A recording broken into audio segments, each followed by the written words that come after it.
Hello दोस्तों, स्वागत है आप सभी का अपने YouTube channel jet for teacher के नए वीडियो में। दोस्तों, आज की इस वीडियो में मैं आप सभी को फिजिक्स का मोस्ट इम्पोर्टेंट ऑब्जेक्टिव क्वेश्चन कराने वाला हूं। भले यहाँ पर आपको 150 लिखा गया, बट आज की इस वीडियो में हम लोग 200 इम्पोर्टेंट ऑब्जेक्टिव क्वेश्चन देखने वाले हैं। जी हाँ दोस्तों, यह वीडियो महा मैराथन वीडियो होने वाला है। आपको 5 फरवरी को 100% इसमें से कई से क्वेश्चन आपको मिलेंगे। पूरे बुक का निचोड़ आपको 200 इम्पोर्टेंट ऑब्जेक्टिव क्वेश्चन हम आज की इस वीडियो में कराने वाले हैं। यदि आपको भी एग्जाम है 5 फरवरी को फिजिक्स का, तो यह वीडियो आप सभी के लिए बहुत ही इंपॉर्टेंट होने वाला है। मैं आपसे रिक्वेस्ट करता हूं कि यह वीडियो को आप शुरू से लेकर के अंत तक जरूर देखिएगा, क्योंकि बहुत ही इंपॉर्टेंट ऑब्जेक्टिव हम लेकर के आए हैं। यदि आपका एग्जाम नहीं है तो उनके पास शेयर करेगा जिनका फिजिक्स का एग्जाम है आपको 5 फरवरी को।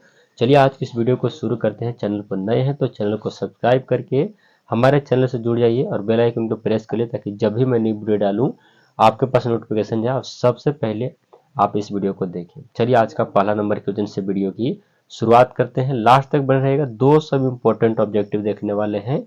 महामैराथन वीडियो थोड़ा सा लंबा होगा, लेकिन काफी इंपॉर्टेंट वीडियो होने वाला है। चलिए आज का पहला नंबर क्वेश्चन देखते हैं। तो दोस्तों, आज का जो पहला नंबर क्वेश्चन आप देख सकते हैं, पहला नंबर क्वेश्चन क्या कहा गया है कि आवेश का रेखीय घनत्व का मात्रक क्या होता है। 4 ऑप्शन दिए गए हैं, इसमें से आपको जो भी उत्तर आपको पता है वो कमेंट करके आप बता सकते हैं। नहीं पता है तो चलिए हम बताते हैं कि आवेश का रेखीय घनत्व का जो मात्रक होता है वो कूलम्ब प्रति मीटर होता है। ऑप्शन नंबर आपका ए सही उत्तर हो जाएगा। कूलम्ब प्रति मीटर आपका right answer option number A हो जाएगा। आगे बढ़ते हैं, दूसरे नंबर क्वेश्चन की ओर चलेंगे हम लोग। दूसरा नंबर प्रश्न आप लोग के सामने स्क्रीन पर दिखाई दे रहा होगा। क्या कहा गया, ध्यानपूर्वक इसको देखिएगा और समझने का प्रयास करिए। वैद्युत क्षेत्र की तीव्रता का बीमीय सूत्र आपसे पूछा गया है, यानी वैद्युत क्षेत्र की तीव्रता का आपको बीमा आपसे पूछा गया है। तो याद रखिएगा कि वैद्युत क्षेत्र की तीव्रता का जो बीमा होता है वो क्या होता है, तो आपको हो जाएगा ml T के पावर -3 और A के पावर -1। यह जो है वो वैद्युत क्षेत्र की तीव्रता का बीमीय सूत्र है, और यह ऑप्शन नंबर बी में आपको दिया गया है। ऑप्शन नंबर बी आपका सही उत्तर हो जाएगा। अच्छे से आप लोग याद करते हुए चलेगा। 100% आपको 3 तारीख को इसमें से कई से क्वेश्चन आपको वहां मिलेंगे। अगला नंबर क्वेश्चन देखिए, क्या कहा गया है कि 8 कूलम्ब ऋण आवेश में उपस्थित इलेक्ट्रॉनों की संख्या आपको बताना है। 8 कूलम्ब ऋण आवेशित में उपस्थित इलेक्ट्रॉन की संख्या क्या हो जाएगा। तो इसके 4 ऑप्शन भी आपको नजर आ रहा होगा। तो इसका सही उत्तर की बात कर ले दोस्तों, तो 8 कूलम्ब कहा गया है। तो 8 कूलम्ब में हो जाएगा आपको 5 × 10⁻19 आपको इलेक्ट्रॉन इसमें समाहित रहेंगे। ऑप्शन नंबर कौन सा दिया गया है, तो ऑप्शन नंबर सी आपका सही उत्तर हो जाएगा। इसका राइट आंसर क्या हो जाएगा, सी हो जाएगा। चलिए आगे बढ़ते हैं, अगला नंबर क्वेश्चन की ओर बढ़ेंगे हम लोग। चौथा नंबर क्वेश्चन आप लोग के सामने दिखाई दे रहा है। क्या कहा गया है, 5 कूलम्ब के 2 बराबर तथा विपरीत आवेश परस्पर 5.0 सेंटीमीटर की दूरी पर रखे गए हैं। इस निकाय का वैद्युत द्विध्रुव आघूर्ण क्या हो जाएगा।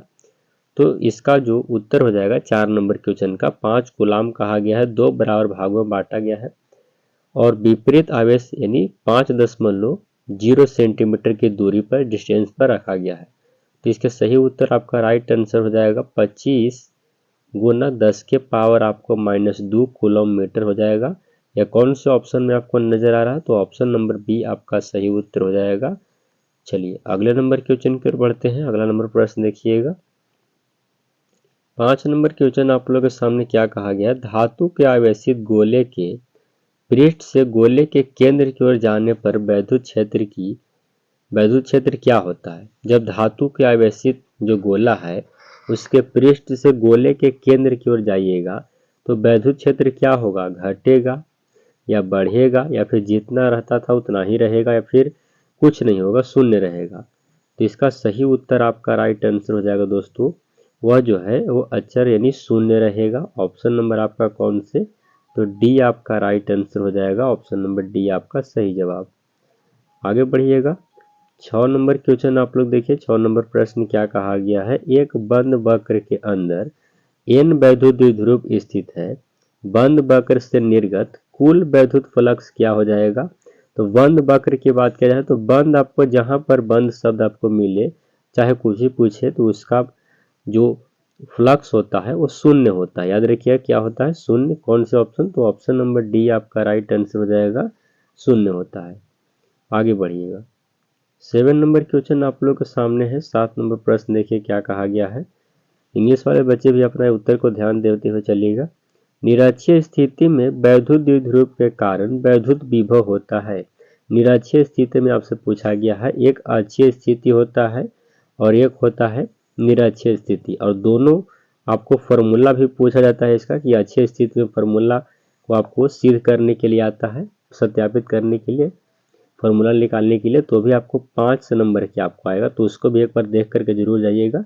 सब्जेक्टिव हम बता रहे हैं। तो इसका 7 नंबर क्वेश्चन की बात कर ले तो अक्षीय निरक्षीय स्थिति में क्या होता है, तो जीरो इसका मान होता है। याद रखिएगा जीरो होता है। आगे बढ़िएगा। 8 नंबर क्वेश्चन आप लोग के सामने है, क्या कहा गया है ध्यान पूर्वक देखिएगा।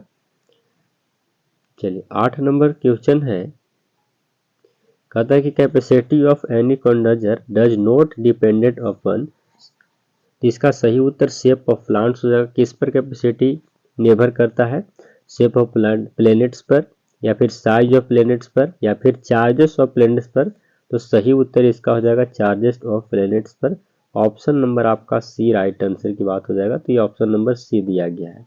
यहाँ पर ऑप्शन छोटा हुआ है, यहाँ पर ए है, यहाँ पर बी है, यहाँ सी है, और यहाँ पर आपका ऑप्शन डी है। इस तरह से ऑप्शन सी इसका सही उत्तर हो जाएगा। 9 नंबर क्वेश्चन देखिएगा। तो 9 नंबर प्रश्न है, पिको फैराड मापक है।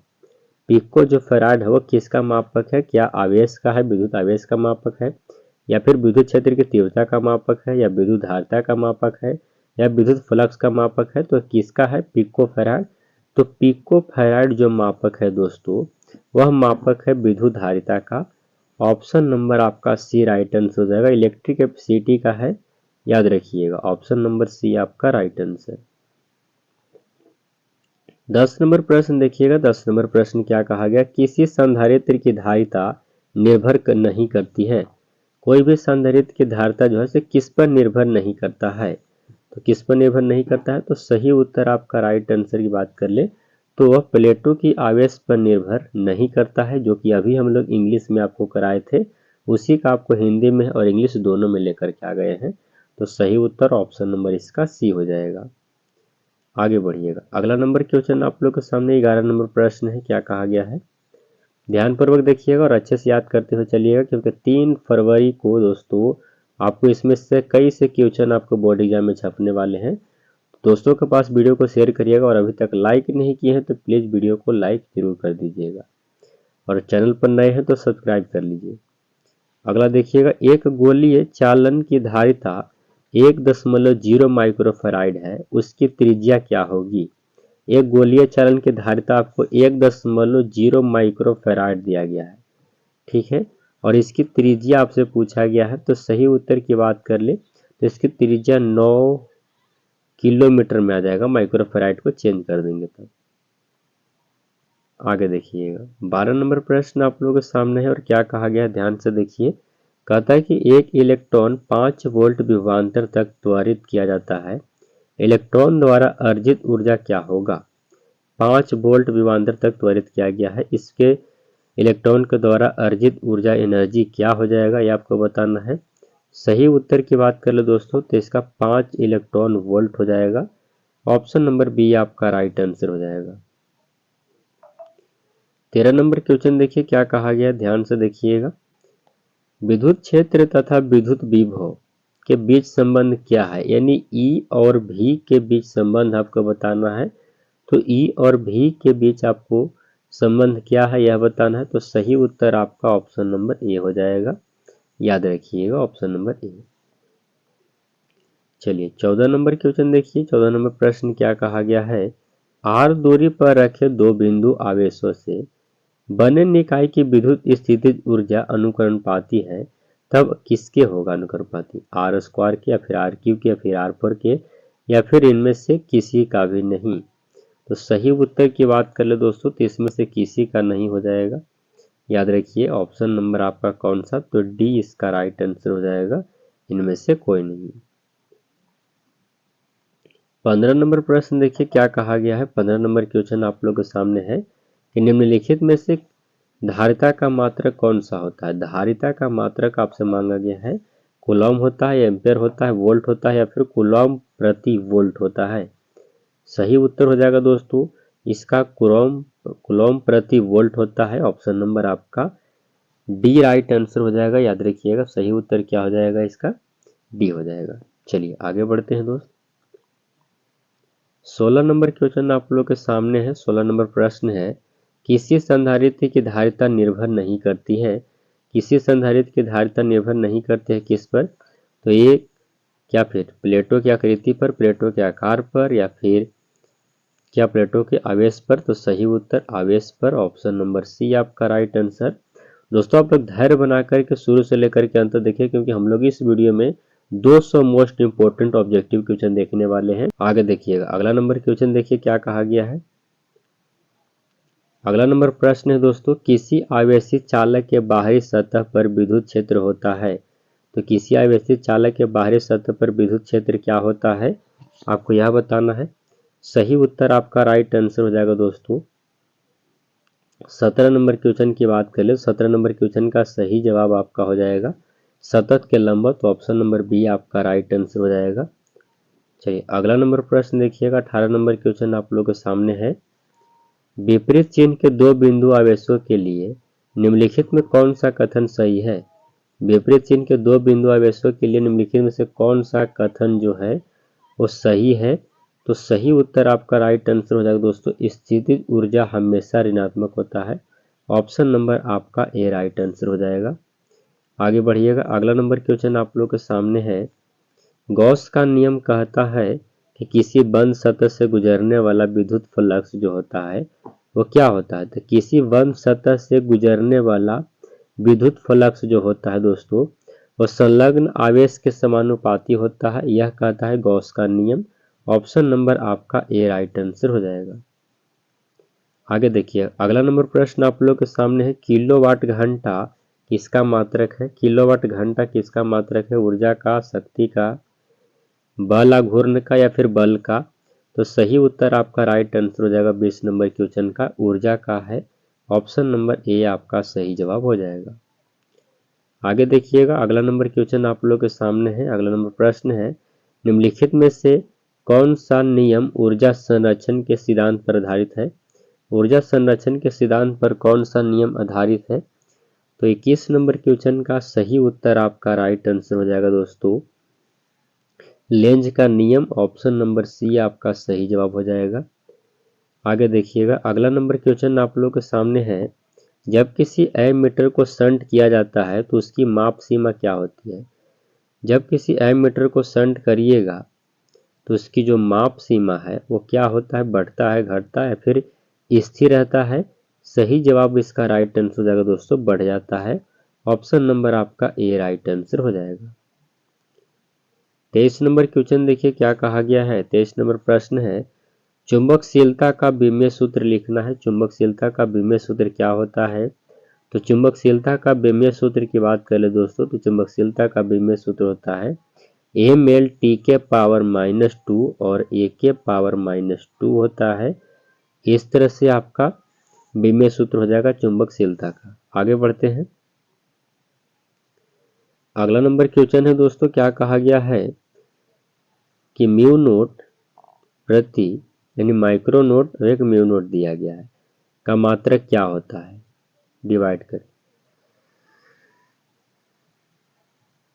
तो 24 नंबर क्वेश्चन का सही उत्तर हो जाएगा ओम होता है। याद रखिएगा ओम इसका हो जाएगा राइट आंसर।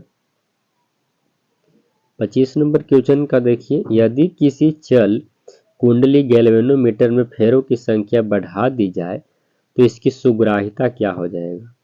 तो गैल्वेनोमीटर में फेरों की संख्या को बढ़ाया जाएगा तो इसकी जो सुग्राहिता हो जाएगा दोस्तों क्या हो जाएगा? राइट आंसर हो जाएगा सुग्राहिता इसकी घट जाएगी। ऑप्शन नंबर आपका बी राइट आंसर हो जाएगा। चलिए आगे बढ़ते हैं 26 नंबर क्वेश्चन आप लोग के सामने है उदासीन बिंदुओं पर क्या होता है? तो उदासीन बिंदुओं पर क्या होता है आपको यह बताना है। राइट आंसर आपका हो जाएगा दोस्तों एन बी बराबर बी एच होता है। ऑप्शन नंबर आपका कौन सा? तो सी आपका सही जवाब होगा। अगला नंबर क्वेश्चन देखिए, अगला नंबर प्रश्न आप लोग के सामने है और क्या कहा गया ध्यान से देखिएगा।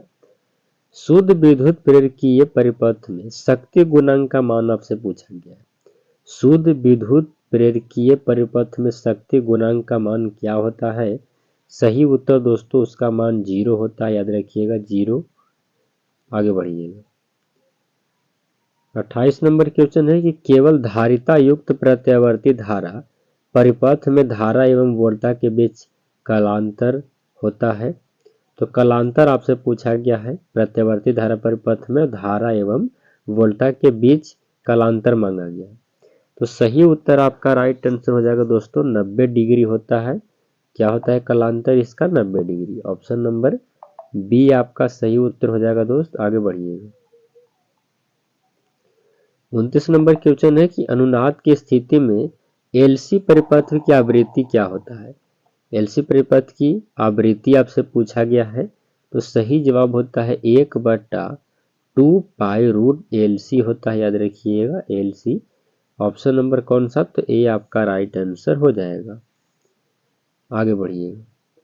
30 नंबर प्रश्न आप लोगों के सामने है। एक ऊंचाई ट्रांसफार्मर की द्वितीय कुंडली में धारा का मान प्राथमिक कुंडली की तुलना में क्या होता है? तो एक ऊंचाई ट्रांसफार्मर की द्वितीय कुंडली में धारा का जो मान होता है वो प्रारंभिक कुंडली की तुलना में क्या होता है? बराबर, कम, अधिक या फिर दोनों में से कोई नहीं। तो इसका सही उत्तर की बात कर ले दोस्तों तो राइट आंसर कम हो जाता है। आपका राइट आंसर क्या हो जाएगा? कम। आगे बढ़िएगा। अगला नंबर क्वेश्चन आप लोगों के सामने है कि उत्तल दर्पण से प्रतिबिंब सदैव बनता है। तो उत्तल दर्पण से प्रतिबिंब आप सभी लोग को पता ही है कि उत्तल दर्पण से जो बना प्रतिबिंब होता है वो पहले बताइए वो कैसा होता है? उल्टा होता है कि सीधा होता है? तो इसका बात कर ले हम लोग। तो इसका जो प्रतिबिंब होता है वो सदैव सीधा होता है। चलिए आगे हम लोग इसका उत्तर जानने वाले हैं। यानी सही उत्तर क्या हो जाएगा? ध्रुव तथा फोकस के बीच बनेगा। चलिए ऑप्शन नंबर सी आपका राइट आंसर। अगला नंबर क्वेश्चन आप लोग के सामने कि एक इलेक्ट्रॉन को विभवांतर भी के अधीन विराम से त्वरित करने पर इसकी चाल क्या होगी? एक इलेक्ट्रॉन को विभवांतर भी के अधीन विराम से त्वरित करिएगा तो इसकी चाल आपसे पूछा गया है। तो इसकी चाल की बात कर ले दोस्तों, इसकी चाल होता है रूट भी के समानुपाती हो जाएगा, याद रखिएगा। ऑप्शन नंबर बी आपका राइट आंसर हो जाएगा।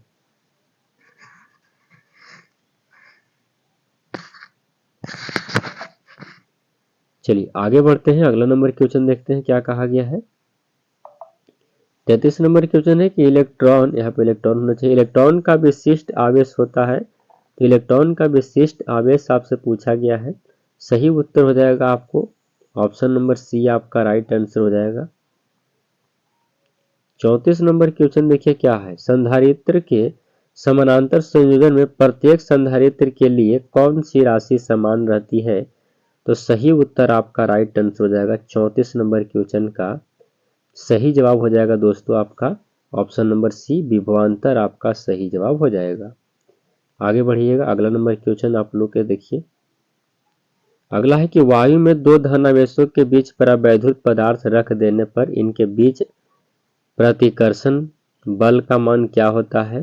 तो वायु में दो धनावेशों के बीच यदि परावैद्युत पदार्थ रखिएगा तो इन दोनों के बीच प्रतिकर्षण बल का जो मान होगा दोस्तों वह घट जाएगा। ऑप्शन नंबर बी आपका सही उत्तर हो जाएगा। क्या होगा? घट जाएगा। आगे 36 नंबर क्वेश्चन देखिए क्या कहा गया है। 0.2 माइक्रो कूलाम के दो बराबर तथा विपरीत आवेशों के बीच की दूरी 3.0 सेंटीमीटर है। इनका वैद्युत द्विध्रुव आघूर्ण क्या होगा? तो वैद्युत द्विध्रुव आघूर्ण क्या हो जाएगा? सही उत्तर आपका राइट आंसर हो जाएगा दोस्तों 6.0 गुने 10 के पावर -8 कूलम मीटर हो जाएगा। ऑप्शन नंबर बी आपका सही उत्तर हो जाएगा। आगे देखिए अगला नंबर प्रश्न आप लोगों के सामने है। एक बंद पृष्ठ के भीतर n वैद्युत द्विध्रुव स्थित है। बंद पृष्ठ से निर्गत कुल वैद्युत फ्लक्स का मान क्या हो जाएगा?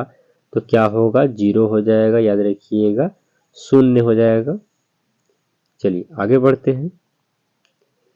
38 नंबर क्वेश्चन है दोस्तों, समान आयाम एवं समान तरंग दैर्घ्य की दो प्रकाश तरंगें अध्यारोपित की जाती है। परिणामी तरंग का आयाम महत्तम होगा जब उनके बीच का कालांतर कितना होगा। कब महत्तम होगा, जब कालांतर है जो कालांतर 0 रहेगा, तब जाकर के उसके बीच का जो परिणामी आयाम है वो काफी महत्तम होगा।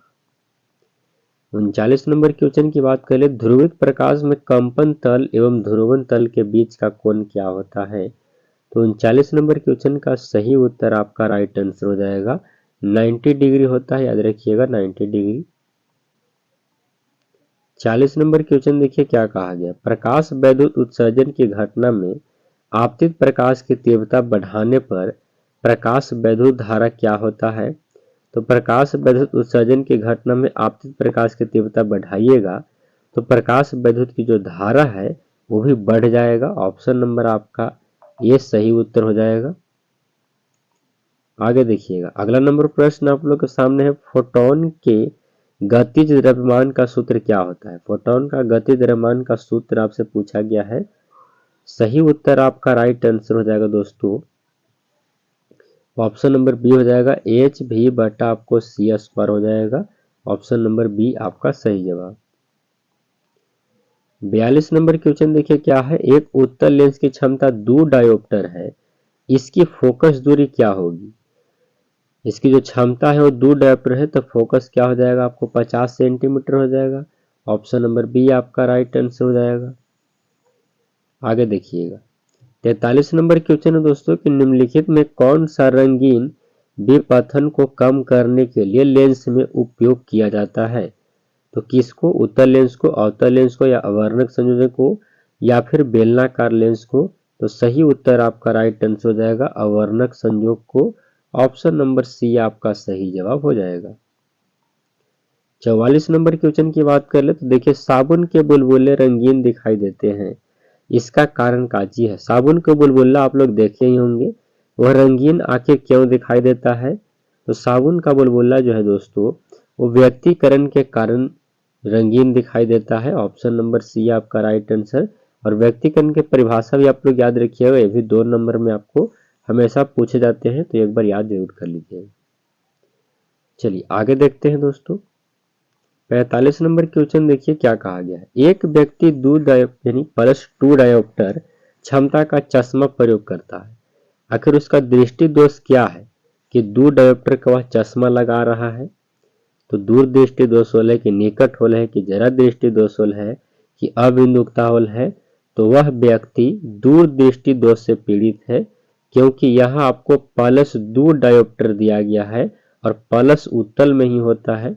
और उत्तल को किससे, माने कौन से दोष को उत्तल से दूर किया जाता है, तो दूर दृष्टि दोष को करते हैं।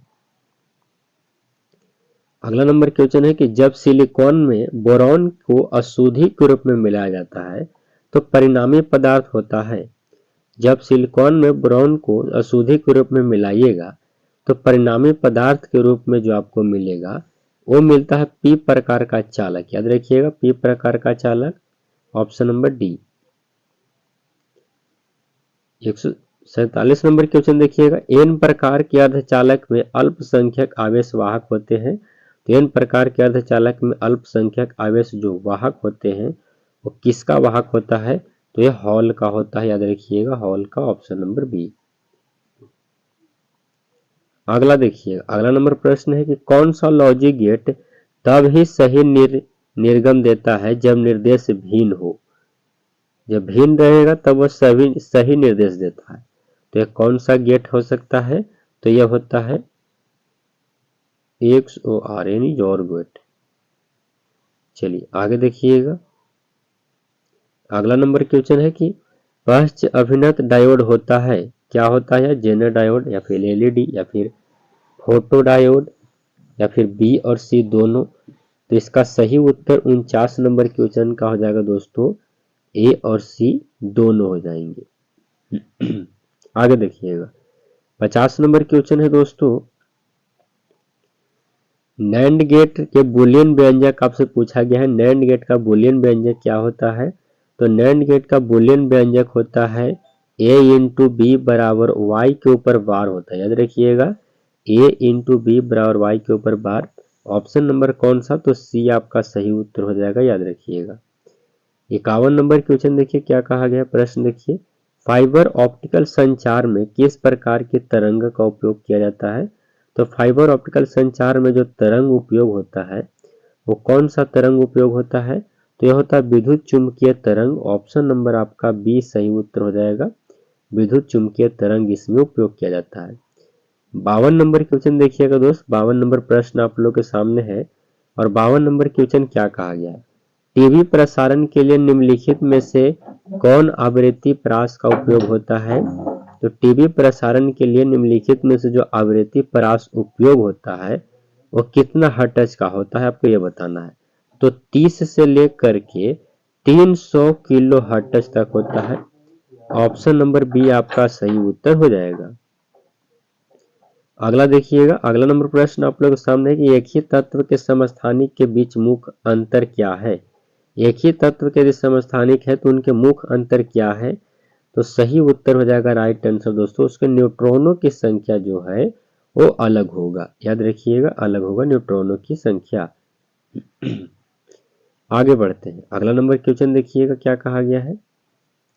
54 नंबर क्वेश्चन है कि निम्नलिखित में कौन सा रेडियोधर्मी क्षय का प्रकार नहीं है? रेडियोधर्मी क्षय का प्रकार नहीं है, आपसे यह पूछा गया है। तो चलिए इसका सही उत्तर की बात कर ले दोस्तों, तो राइट आंसर आपका हो जाएगा रेडियोधर्मी कौन नहीं है? तो म्यूआन क्षय नहीं है, ऑप्शन नंबर डी आपका सही उत्तर। आगे बढ़िएगा, 55 नंबर क्वेश्चन आप लोगों के सामने है, 500 नैनोमीटर तरंगदैर्घ्य वाले एक फोटोन की ऊर्जा क्या होगी? 500 नैनोमीटर है तरंगदैर्घ्य वाला एक फोटोन की ऊर्जा आपसे पूछा गया है कि क्या हो जाएगा? सही उत्तर हो जाएगा 4 गुने 10 के पावर -19 हो जाएगा जूल, 4 गुने 10 के पावर -19 जूल आपका सही उत्तर हो जाएगा। आगे बढ़िएगा, 56 नंबर क्वेश्चन है दोस्तों, हाइड्रोजन स्पेक्ट्रम की कौन सी श्रेणी दृश्य भाग में पड़ती है? तो हाइड्रोजन स्पेक्ट्रम की कौन सी श्रेणी दृश्य भाग में पड़ती है? कौन सी, लाइमन, बामर या पास्चन या फिर ब्रैकन श्रेणी?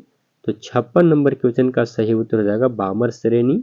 ऑप्शन नंबर बी आपका सही उत्तर हो जाएगा। 57 नंबर क्वेश्चन देखिए, निम्नलिखित में कौन आवेश रहित कण है? तो आवेश रहित कण कौन सा है? तो दोस्तों 57 नंबर क्वेश्चन का सही उत्तर आपका राइट आंसर हो जाएगा फोटोन। ऑप्शन नंबर डी आपका सही जवाब। 58 नंबर क्वेश्चन देखिए कि एक्स किरणें है, एक्स किरणें क्या है? तो एक्स किरणें जो है दोस्तों वो विद्युत चुंबकीय तरंग है। ऑप्शन नंबर डी आपका सही उत्तर हो जाएगा। आगे बढ़िएगा, 59 नंबर क्वेश्चन की बात कर ले हम लोग, तो एक एटॉमिक मास यूनिट की तुल्य ऊर्जा क्या है? तो सही उत्तर आपका राइट आंसर हो जाएगा 1 नंबर, यानी 59 नंबर क्वेश्चन का सही जवाब हो जाएगा 931 मेगावोल्ट, याद रखिएगा 931 मेगावोल्ट। 60 नंबर क्वेश्चन देखिए क्या कहा गया है, 100 माइक्रोफैराड धारिता वाले संधारित्र को 100 वोल्ट तक आवेशित करने पर उसमें संचित ऊर्जा क्या हो जाएगा? 100 माइक्रोफैराड की धारिता है, उस संधारित्र को 100 वोल्ट तक आवेशित करना है, तो उसमें जो संचित ऊर्जा रहेगा वो क्या होगा, ये आपको बताना है। सही जवाब हो जाएगा 0.5 जूल आपका राइट आंसर। 61 नंबर क्वेश्चन देखिए क्या कहा गया, निम्नलिखित में से किसका मात्रक वोल्ट प्रति मीटर होता है? तो सही उत्तर आपका राइट आंसर हो जाएगा दोस्तों, वोल्ट प्रति मीटर होता है विद्युत क्षेत्र का। ऑप्शन नंबर सी आपका सही उत्तर। 62 नंबर क्वेश्चन देखिए क्या कहा गया है, वैद्युत चालन में चालक से मुक्त इलेक्ट्रॉनों का अपवाह वेग एवं चालक के सिरों के बीच लगे विभवांतर भी का बीच का संबंध क्या होता है? सही उत्तर आपका राइट आंसर हो जाएगा दोस्तों, भी के अनुक्रमानुपाती होता है। ऑप्शन नंबर आपका ए सही उत्तर हो जाएगा। 63 नंबर क्वेश्चन देखिएगा, विद्युत परिपथ की शक्ति होती है, तो विद्युत परिपथ की जो शक्ति होता है वो भी समानुपाती इन 2/r होता है। ऑप्शन नंबर आपका सी राइट आंसर हो जाएगा, देख लीजिएगा। अगला नंबर क्वेश्चन देखिएगा, ताप बढ़ने के साथ अर्धचालक का प्रतिरोध क्या होता है? जब टेम्परेचर को हाई करिएगा, टेम्परेचर को बढ़ाइएगा, तो अर्धचालक का प्रतिरोध जो है सो क्या होता है, घट जाता है। ऑप्शन नंबर बी आपका सही उत्तर हो जाएगा। 65 नंबर क्वेश्चन देखिएगा, निम्नलिखित में कौन सा प्रतिरोध आर को व्यक्त करता है? तो आर को व्यक्त कौन करता है आपको इसमें से बताना है। सही जवाब आपका हो जाएगा यानी रो इंटू 1/a इसको इंडिकेट करता है। ऑप्शन नंबर आपका ए सही उत्तर हो जाएगा। अगला नंबर क्वेश्चन देखिएगा दोस्तों, लौह चुंबकीय पदार्थ के लिए आपेक्षिक चुंबकशीलता का मान क्या होता है? तो लौह चुंबकीय पदार्थ के लिए आपेक्षिक चुंबकशीलता का जो मान हो जाएगा दोस्तों वो क्या हो जाएगा? तो राइट आंसर आपका हो जाएगा option number D. 67 number question देखिए क्या कहा गया है, धारा वहन करने वाले परिनालिका के अंदर चुंबकीय क्षेत्र की दिशा क्या होता है? तो धारा वहन करने वाले परिनालिका के अंदर चुंबकीय क्षेत्र की जो दिशा होता है, डायरेक्शन होता है, वो होता है अक्ष के समांतर। याद रखिएगा, अक्ष के समांतर। ऑप्शन नंबर बी आपका राइट आंसर हो जाएगा। 68 नंबर क्वेश्चन देखिए क्या कहा गया दोस्त, निम्नलिखित में कौन सा उपकरण विद्युत चुंबकीय प्रेरण के सिद्धांत पर आधारित है? तो विद्युत चुंबकीय प्रेरण के सिद्धांत पर आधारित कौन है? 68 नंबर क्वेश्चन का सही उत्तर आपका राइट आंसर हो जाएगा दोस्तों, ऑप्शन नंबर सी यानी विद्युत जनरेटर। ऑप्शन नंबर सी आपका राइट आंसर हो जाएगा। 69 नंबर क्वेश्चन देखिए क्या कहा गया, एक परिनालिका का 100 प्रेरकत्व निर्भर करता है। एक परिनालिका का 100 प्रेरकत्व जो है किस पर निर्भर करता है? सही उत्तर आपका राइट आंसर हो जाएगा दोस्तों बी और सी दोनों पर, यानी प्रति इकाई लंबाई में फेरों की संख्या पर भी और परिनालिका की लंबाई पर भी, दोनों पर। ऑप्शन नंबर डी आपका राइट आंसर हो जाएगा। 70 नंबर क्वेश्चन देखिए क्या कहा गया है, मनुष्य की आंख की रेटिना पर किसी वस्तु का बना प्रतिबिंब कैसा होता है? सभी को पता है कि रेटिना पर बना प्रतिबिंब वास्तविक और उल्टा होता है। ऑप्शन नंबर ए आपका राइट आंसर हो जाएगा। आगे बढ़िए, 71 नंबर क्वेश्चन देखिए क्या कहा गया दोस्तों। देखिए 71 नंबर जो क्वेश्चन है वो क्या कहा गया, ध्यान से देखिएगा। आसमान का रंग नीला होने का कारण क्या चीज है? आसमान का रंग जो है आखिर नीला हमें क्यों प्रतीत होता है? तो प्रकीर्णन के कारण, प्रकाश के प्रकीर्णन के कारण। Option number B. 72 number question देखिए क्या कहा गया है, दो कला संबंध स्रोतों के कारण प्रकाश के व्यक्तीकरण में फ्रिंज की चौड़ाई होती है। तो फ्रिंज की जो चौड़ाई होता है वो क्या होता है? सही जवाब तरंग दर के समानुपाती होता है। 73 नंबर क्वेश्चन देखिएगा, एक वर्णीय प्रकाश के दो स्रोत कला संबंध कहे जाते हैं जब उनकी क्या होगा, क्या समानता होगा? सही जवाब आपका राइट आंसर हो जाएगा, कलाएं जब समान होंगी। ऑप्शन नंबर सी आपका सही जवाब। 74 नंबर क्वेश्चन देखिए क्या कहा गया दोस्त, डी ब्रॉगली तरंग दर है तो यह क्या है? 74 नंबर क्वेश्चन का सही उत्तर आपका हो जाएगा ऑप्शन नंबर बी आपका राइट आंसर हो जाएगा। आगे बढ़िएगा, 75 नंबर क्वेश्चन देखिए क्या कहा गया है, यदि किसी तर्क द्वारा निर्गत का मान उसके दोनों निवेशों के गुण के से प्राप्त होता है तो वह द्वार क्या हो सकता है? कौन सा वह द्वार है, कौन सा गेट है? सही उत्तर आपका राइट आंसर हो जाएगा एंड गेट। याद रखिएगा कौन सा gate, and gate. 76 number question देखिए दोस्त क्या है, अर्धचालक में वर्जित ऊर्जा अंतराल की चौड़ाई लगभग होती है। तो सही उत्तर आपका राइट आंसर हो जाएगा दोस्तों, अर्धचालक में वर्जित ऊर्जा अंतराल की चौड़ाई लगभग कितना होता है? सही जवाब आपका हो जाएगा 1 इलेक्ट्रॉन वोल्ट। ऑप्शन नंबर आपका ए राइट आंसर हो जाएगा।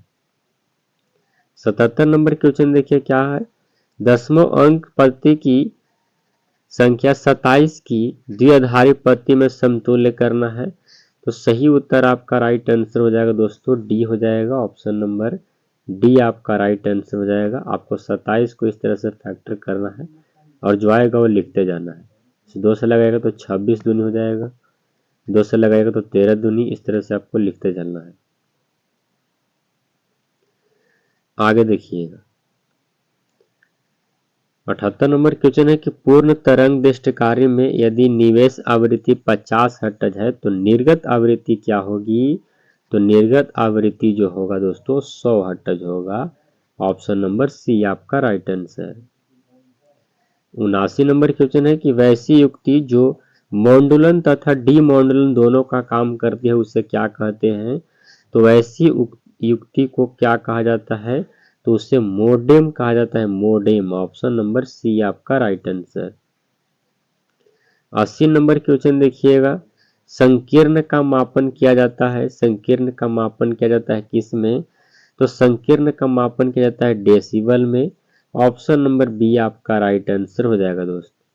आगे बढ़ते हैं 81 नंबर क्वेश्चन है कि कैथोड किरणें समूह है, तो कैथोड किरणें समूह है इलेक्ट्रॉन के, प्रोटॉन के या फिर न्यूट्रॉन के या फिर परमाणु के?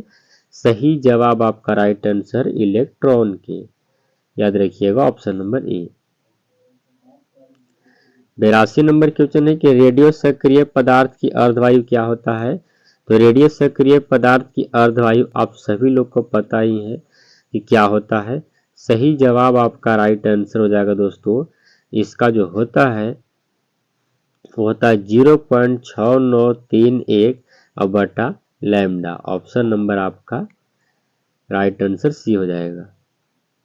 83 नंबर क्वेश्चन देखिए क्या कहा गया है, थोरियम 230 के एक परमाणु में न्यूट्रॉनों की संख्या बताना है। थोरियम 230 में एक परमाणु में न्यूट्रॉनों की संख्या क्या हो जाएगा? तो 140 हो जाएगा, याद रखिएगा कितना? 140। 84 नंबर क्वेश्चन देखिए क्या कहा गया दोस्त, पीएन संधि डायोड का उपयोग करते हैं एक किसके तरह? तो पीएन संधि डायोड का उपयोग किया जाता है दृष्टिकारी की तरह, याद रखिएगा ऑप्शन नंबर डी आपका राइट आंसर हो जाएगा। किसकी तरह? तो दृष्टिकारी की तरह इसका उपयोग किया जाता है। चलिए आगे बढ़िएगा और अगला नंबर क्वेश्चन देखिएगा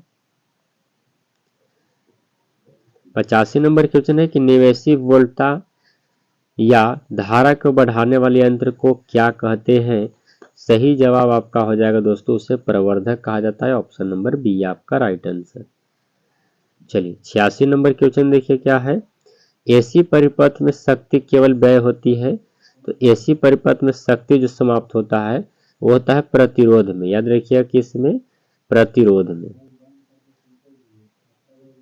87 नंबर क्वेश्चन देखिए क्या कहा गया दोस्तों, एक प्रत्यावर्ती विद्युत धारा का समीकरण इतना दिया गया निरूपित किया जाता है, तो प्रत्येक धारा का आवृत्ति क्या होगा?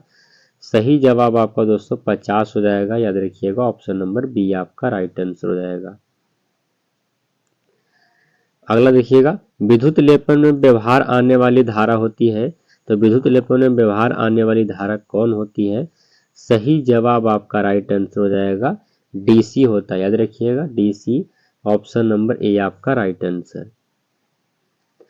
89 नंबर क्वेश्चन देखिएगा, वस्तु से बड़ा भाषी प्रतिबिंब बनता है, तो वस्तु से बड़ा भाषी प्रतिबिंब अवतल दर्पण में ही बन सकता है। ऑप्शन नंबर ए आपका सही जवाब। 90 नंबर क्वेश्चन देखिए दोस्तों, संपर्क में रखे दो लेंसों की क्षमता P1 तथा P2 है, तब समतुल्य लेंस की क्षमता क्या हो जाएगा? तो समतुल्य लेंस की क्षमता P1 प्लस P2 हो जाएगा। 91 नंबर क्वेश्चन की बात कर ले तो किस रंग का तरंगदैर्घ्य सबसे कम होता है? तो सबसे कम तरंगदैर्घ्य वाला जो कलर है, रंग है, वो बैगनी होता है, इसका विचलन सबसे ज्यादा होता है। 92 नंबर क्वेश्चन देखिए क्या कहा गया दोस्तों, इंद्रधनुष का निर्माण किस कारण होता है? तो इंद्रधनुष का जो निर्माण होता है वो होता है वर्ण विक्षेपण के कारण। ऑप्शन नंबर डी आपका राइट आंसर। आगे बढ़िएगा दोस्त 93 नंबर क्वेश्चन देखिए क्या कहा गया है, चुंबकीय क्षेत्र में स्थित चुंबकीय आघूर्ण वाले धारा पार्श्व द्वारा अनुभूत बल आघूर्ण का मान क्या हो जाएगा? बल आघूर्ण का मान यानी टॉर्क बराबर आपसे पूछा गया है कि टॉर्क के लिए सूत्र क्या हो जाएगा। 93 नंबर क्वेश्चन का सही उत्तर आपको बताना है कि टॉर्क बराबर क्या होता है। तो टॉर्क बराबर जो होता है दोस्तों एम इंटू बी होता है, याद रखिएगा एम इंटू क्या? बी। Option number A. अगला है दोस्तों, धातु के बने किसी गोलक की चुंबकीय क्षेत्र में दोलन करने पर उसकी दोलन गति क्या हो जाएगा, तो उसकी दोलन गति अवमंदित हो जाती है, option number B. 95 number question देखिएगा, डायनेमो के कार्य का सिद्धांत आधारित है। तो डायनेमो के कार्य का जो सिद्धांत है वो किस पर आधारित है, तो सही उत्तर विद्युत चुंबकीय प्रेरण पर, ऑप्शन नंबर बी आपका राइट आंसर हो जाएगा। 96 नंबर क्वेश्चन देखिए क्या कहा गया है, प्रेरण कुंडली क्या उत्पन्न करता है। प्रेरण कुंडली क्या उत्पन्न करता है, तो प्रेरण कुंडली जो उत्पन्न करता है दोस्तों वह उत्पन्न करता है उच्च वोल्टता। याद रखिएगा उच्च वोल्टता, ऑप्शन नंबर आपका बी राइट आंसर हो जाएगा। याद रखिएगा उच्च वोल्टता। चलिए आगे बढ़ते हैं। 97 नंबर क्वेश्चन देखिए क्या है, यदि डी एस क्षेत्रफल सदिश पर चुंबकीय क्षेत्र बी लंबवत हो तब डीएस क्षेत्र चुंबकीय फ्लक्स क्या हो जाएगा। 97 नंबर क्वेश्चन का सही उत्तर क्या हो जाएगा, तो शून्य हो जाएगा। फ्लक्स क्या हो जाएगा, शून्य हो जाएगा, ऑप्शन नंबर डी आपका राइट आंसर। 98 नंबर क्वेश्चन देखिए क्या है, प्रतिबाधा का मात्रक क्या होता है। प्रतिबाधा का मात्रक आपसे पूछा गया है, तो प्रतिबाधा का मात्रक ओम होता है। दोस्त याद रखिएगा प्रतिबाधा का मात्रक क्या होता है, ओम होता है। 99 नंबर क्वेश्चन देखिए क्या है, यदि प्रत्यावर्ती धारा तथा विद्युत वाहक बल के बीच कालांतर फाई दिया हो तो, यानी कालांतर को इंडिकेट से करते हैं, तो शक्ति गुणांक का मान क्या हो जाएगा। तो शक्ति गुणांक का जो मान हो जाएगा दोस्तों क्या होगा, सही जवाब आपका राइट आंसर हो जाएगा कॉस। ये जो दिया गया ना कॉस थीटा का, यह हो जाएगा option number A. 100 number question देखिए क्या कहा गया है। 100 नंबर प्रश्न है कि आवेश का रेखीय घनत्व का मात्रक क्या होता है। तो आवेश का रेखीय घनत्व का मात्रक होता है कूलॉम प्रति मीटर। याद रखिएगा कि आवेश का रेखीय घनत्व का मात्रक क्या होता है, तो कूलॉम प्रति मीटर होता है। तो दोस्तों मैंने आप सभी को इस वीडियो में 200 क्वेश्चन कराने का वादा किया था, बट यह वीडियो आपको 40 मिनट का पार हो चुका होगा। तो हम इस वीडियो में 100 क्वेश्चन ही देखेंगे, बाकी का 100 ऑब्जेक्टिव आपको पार्ट 2 इसी का वीडियो आपको बहुत जल्द मिल जाएगा। जल्द का मतलब यह सुबह वीडियो आप देख रहे होंगे तो आपको 2 घंटा के अंदर आपको पार्ट 2 भी आपको वीडियो मिल ही जाएगा। उम्मीद करते हैं वीडियो आपको काफ़ी पसंद आया होगा। जिनका भी फिजिक्स का एग्जाम है 4 तारीख को या फिर जिस तारीख को भी हो आपके फिजिक्स का एग्जाम, उसके लिए काफ़ी इंपॉर्टेंट क्वेश्चन था। वीडियो अच्छा लगा वीडियो को लाइक कर दीजिएगा, चैनल पर नए हैं तो चैनल को सब्सक्राइब कर लीजिएगा। मिलते हैं नेक्स्ट वीडियो में, तब तक के लिए जय हिंद प्यारे दोस्तों।